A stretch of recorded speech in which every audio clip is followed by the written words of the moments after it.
এই অপরাধগুলো করেছি। কেউ নেই, শুধু আল্লাহর সামনে আমি একা দাঁড়িয়ে সব স্বীকার করা লাগবে।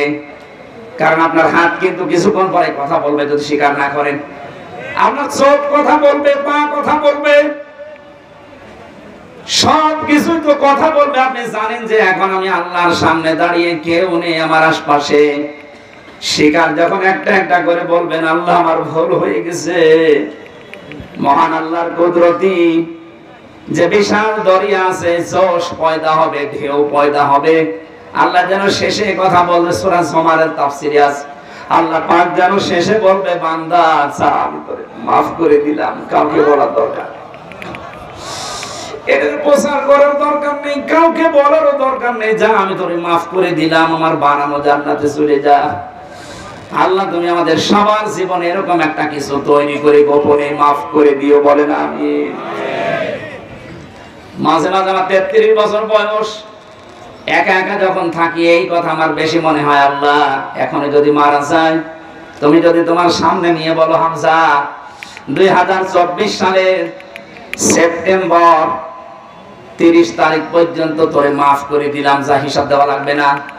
শুধু অক্টোবরের 1 থেকে 31, এই 31টা দিনের হিসাব দিয়ে জান্নাতে চলে যা।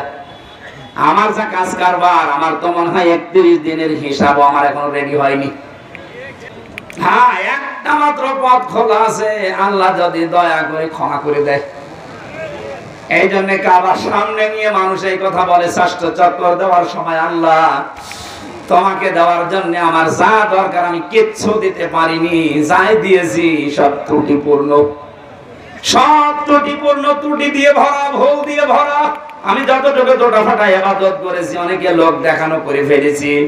ওর ভেতরে রিয়া ছিল, অহংকার ছিল, অনেক ভুল ছিল, ভ্রান্তি ছিল, কিন্তু একটা সম্পদ আমার কাছে আছে, আল্লাহ তোমার নাম যে গাফফার, তুমি আমারে মাফ করে দাও।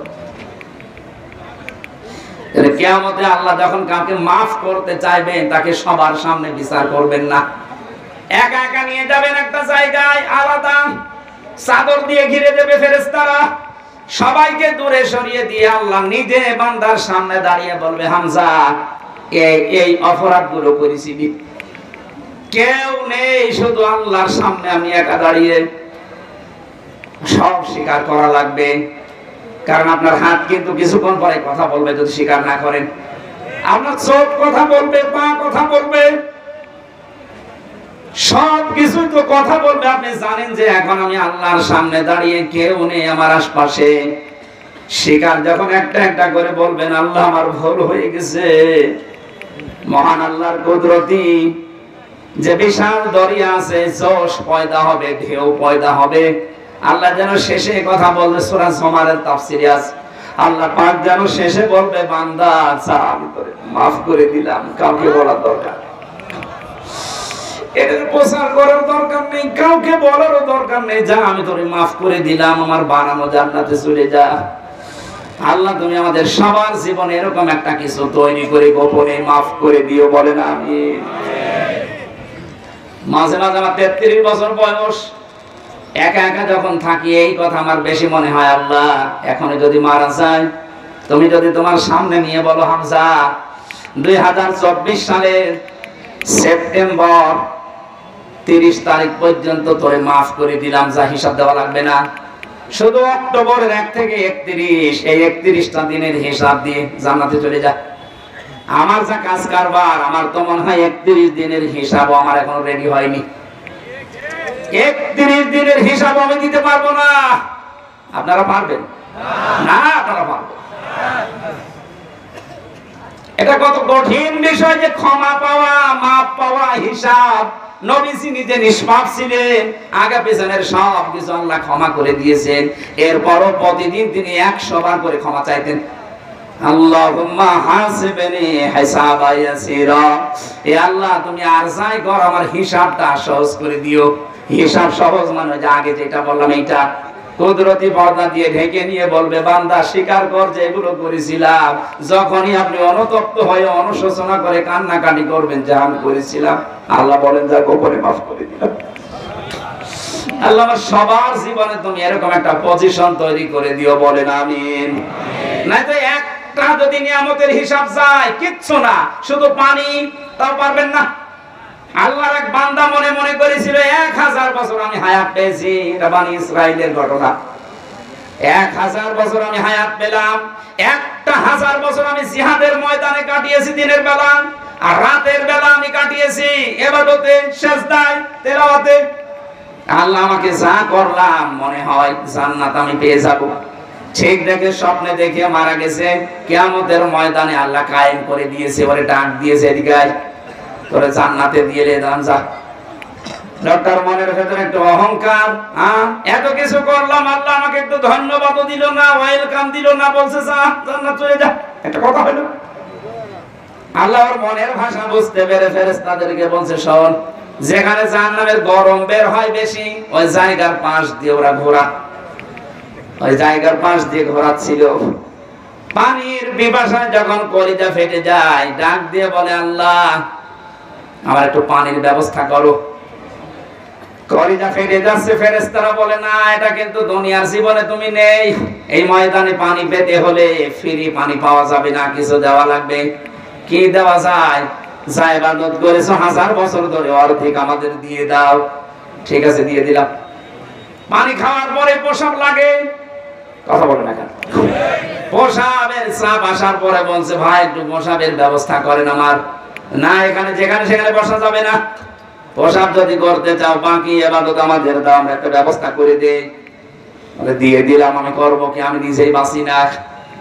প্রসাব করার পরে আল্লাহ যেন ডাক দিয়েছেন, বান্দা 1 গ্লাস পানি ভেতরে ঢোকালে আর 1 গ্লাস বের করে দিলে। এই জন্য তুমি 1000 বছরের বন্দেগী সব দিয়ে দিলে, 1000 বছর কিছু না করলো, 1 গ্লাস করে প্রতিদিন পানি খেয়েছো। প্রতিটি গ্লাসের বিনিময়ে 1000 বছর করে ইবাদত আমারে দিয়ে, তারপর আমার জান্নাতে যা। লোকটা সিজদায় পড়ে যাবে, ডাক দিয়ে বলবে, রব্বুল আলামিন আমার ভুল হয়ে গেছে। কোন মানুষ তার ইবাদত বন্দেগী দিয়ে আল্লাহ তোমার জান্নাত পাওয়া সম্ভব না যদি তোমার ক্ষমা পাওয়া না যায়। এজন্য ওসিলা তালাশ করবেন সব সময়। কোন কাজে কোন ওসিলায় গোপন এমন কিছু আপনার দুনিয়ায় আছে যেটা দিয়ে আপনি মাফ চাইতে পারেন। গভীর রজনীতে চলে যাবেন একজনের বাড়িতে, যদি শোনেন আমাকে তার ছেলে মেয়ে লেখাপড়া করাতে পারছে না, নিজের সামর্থ্য থাকলে তারা 2000 টাকা রাতের বেলা দিয়ে বলে বই কিনবা। এই গোপনটা দুনিয়ার কেউ যদি না জানি, কিয়ামতে আল্লাহ ওইটা নিজে পেলে পুষে মানুষ করে বিশাল আকারে আপনাকে দেখাবে। এরকম কিছু আমাদের জীবনে আছে নেই? যা করি অধিকাংশ লোক দেখানোর জন্য। রব্বুল আলামিন এর পরের শব্দে আমাদের জানিয়েছে, আল্লাযীনা ইউনফিকুনা ফিস সাররাই ওয়াদ দাররাই ওয়াল কাযিমিনাল গায়যা ওয়াল আফিনা আনিন নাস। এই পৃথিবীতে যারা সচ্ছল অসচ্ছল, গরিব হোক ধনী হোক, যতটুকু যার সামর্থ্য আছে দান করতে থাকে, খরচ করতে থাকে আল্লাহর জন্য, দ্বীনের জন্য, মানবতার জন্য, নিজের নিকট আত্মীয় স্বজনের জন্য। এখানে একটা পয়েন্ট আছে, এদিকে আছেন, একটা পয়েন্ট এখানে আছে। বিশ্ব নবী যেদিন নবুয়ত পেয়ে বাড়িতে আসলেন, তার স্ত্রী খাদিজাতুল কুবরাকে বলেছিলেন, স্ত্রী আমি ভয় পেয়েছি, আমার জীবনের উপরে আমার আশঙ্কা হয় আমি যেন মারা যাব, তুমি আমারে ঢেকে দাও। হযরতে খাদিজা ওই দিন বলেছিলেন, স্বামী আমার ভয় পাবেন না, কোন জিন ভূত পরী এবং কি আল্লাহ আপনাকে ভয় দেখাবে না।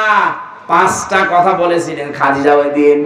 1 নম্বরে, ইন্নাকা লা তাসিলুর রিহমা, আপনি রেহেমের সম্পর্কগুলো ঠিক রাখেন। এখান থেকে প্রমাণ হয় যে মানুষগুলো আত্মীয়তার সম্পর্ক দুনিয়ায় ঠিক রাখবে, মজবুত করবে, অটুট রাখবে, তাদের দুনিয়ার কোনো ভয় আল্লাহ দেখাবে না, সব ভয় দূর করে দেবে। এই কথা বুঝতেছেন?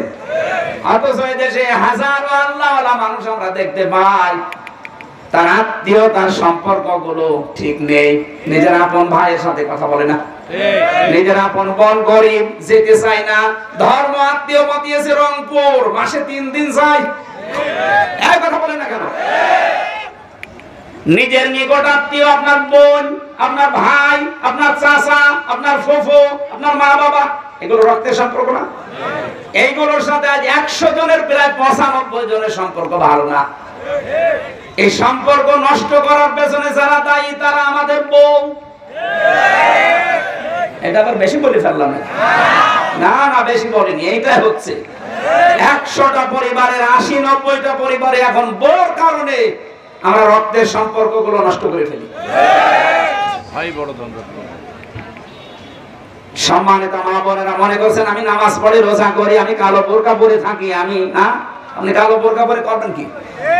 আপনার স্বামীকে যদি বাধ্য করেন যে আপনার ভাই বোন মা বাবা এদের সাথে দরকার নেই, যা আছে তুমি আমাদের নিয়ে, আমার মা বাবা নিয়ে থাকো, আপনি নিশ্চিত জাহান্নাম। নবীজি বলেন, কোন স্ত্রী যদি চাই, এটা কামনা করে যে আমার স্বামী আরো বেশি দিন বেশি থাক, আমার স্বামীর সম্মান, আমার স্বামীর ইজ্জত মর্যাদা টাকা পয়সা অর্থ দুনিয়ায় আরো বেড়ে যাক, সে যেন সবসময় তাকিদ দেয়, স্বামী যা করো সম্পর্কগুলো ঠিক রাখো। আরো ওরা সম্পর্ক নষ্ট হয় কি করে সেই কাজ করে।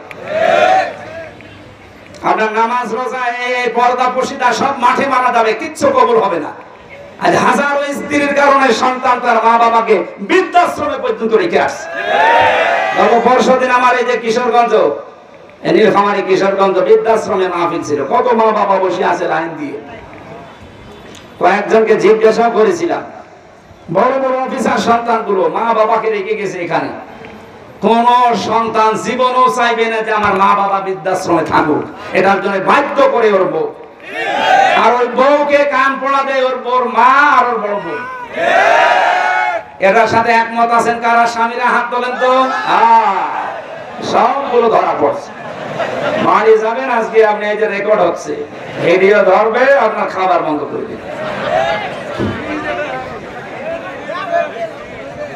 নবীজি বললেন, স্বামী স্ত্রী স্বামীকে শোনাচ্ছে, আপনি রক্তের সম্পর্ক ঠিক রাখেন, আপনি ভয় পাবেন না।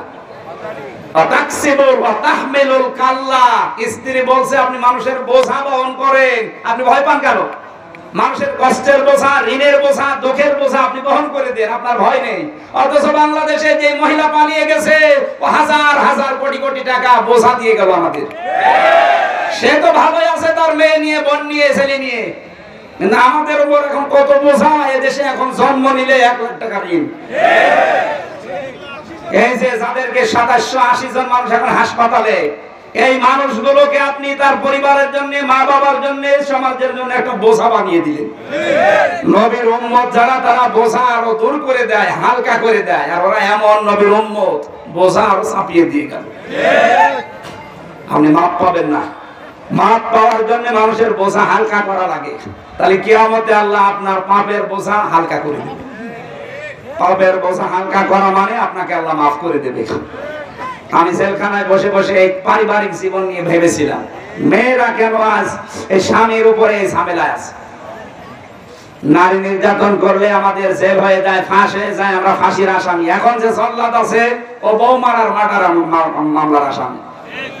আমাদের যে ফাঁসি দেয় কেন্দ্রীয় কারাগারে ঢাকাতে, ইলিয়াস, তার বউকে একটা থাপ্পড় দিয়েছিল সংশোধনের জন্য, ছাতা মরিয়ে দিয়েছে। এখনো ফাঁসি ছিল, এখন যাবজ্জীবন 30 বছর জেল কাটা লাগবে।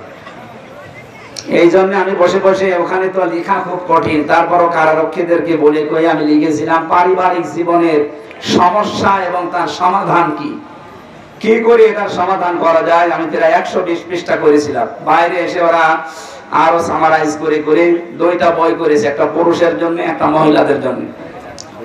এখানে পাওয়া যায় কিনা জানি না, গাড়ি আছে মনে হয়, গাড়িতে পাওয়া যাবে, সাদা গাড়ি। আমার যাওয়ার সময় মেয়ের জন্য নিয়ে যাবেন, মেয়ে বিয়ে দেওয়ার আগে এটা পুরা পড়াবেন, যে এটা পড়ো তাহলে আর সংসার আলাদা হবে। বিশেষ করে বউকে পড়াবেন আগে, আর বউরা নেবেন নিয়ে স্বামীকে পড়াবেন। আমার কণ্ঠ এবং এই রাত জাগা নিয়ে আমি খুব টেনশনে আছি। এত রাত পর্যন্ত জেগে থাকলে আবার দেখা যাচ্ছে সেদিন রংপুরের মতো পটল তুলব। আমি শেষ করে দিলাম, আল্লাহুম্মা আমিন। লা ইলাহা ইল্লা আনতা সুবহানাকা ইন্নী কুনতু মিনাজ জালিমিন। রব্বুল আলামিন, 2 দিন ব্যাপী তাফসীর কোরআন মাহফিলে বসে কোরআনের কথাগুলো চাতক পাখির মতো শুনছিলাম। যতটুকু শুনিয়েছি, আমার শরীরে যতটুকু পড়িয়েছি, আমি বলেছি, এগুলো আমল করার তৌফিক আমাদের দান করো। সওয়াবগুলো তুমি নবীর রওজায় পৌঁছিয়ে দাও। 3টা বছর জালেমের জিন্দানখানায় ভর্তি ছিলাম, কি খাওয়িয়েছে ওরা আল্লাহ তুমি জানো, আর ওরা জানে আমার শরীরটা স্বাভাবিক হচ্ছে না। আল্লাহ মেহেরবানি করে আমাকে আগের অবস্থায় আবার ফিরিয়ে দাও। এ মাহফিলের সওয়াবগুলো নবীর রওজায় পৌঁছিয়ে দাও। আমরা যারা নারী পুরুষ আসলাম, আল্লাহ তুমি আমাদেরকে জীবনের মতো ক্ষমা করে দাও। এই মাদ্রাসার বিশাল খরচ আল্লাহ মেহেরবানি করে খাজানা থেকে পূর্ণ করে দাও। যত মানুষ লেখাপড়া করছে এখানে তাদের মেধাস্মৃতি করে দাও। যত অভাব আছে আল্লাহ অভাবগুলো দূর করে দাও। আমার কণ্ঠে আর কোলাই না আল্লাহ তুমি আমার কণ্ঠটা ছেড়ে দাও। মাহফিলের প্রধান অতিথি ইদ্রিস ভাইকে কবুল করো। আল্লাহ তাআলা অন্যতম অতিথি এসেছে আমাদের শ্রদ্ধাভাজন ভাই সাইফুল ইসলাম, তাকে মঞ্জুর করো।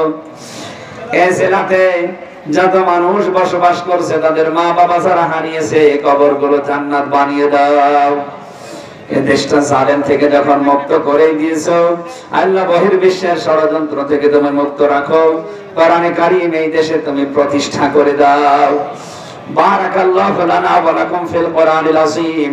এই আশা নিয়ে ভরসা নিয়ে হাত নামাচ্ছি যে আমরা শুনেছি যা বলেছি এগুলো আমাদের জীবনে যেন আমরা আমল করতে পারি। আল্লাহ রাব্বিরহামহুমা কামা রাব্বায়ানি সাগীরা ওয়ালহামদুলিল্লাহি রাব্বিল আলামিন। লা ইলাহা ইল্লাল্লাহু মুহাম্মাদুর রাসূলুল্লাহ সাল্লাল্লাহু আলাইহি ওয়াসাল্লাম।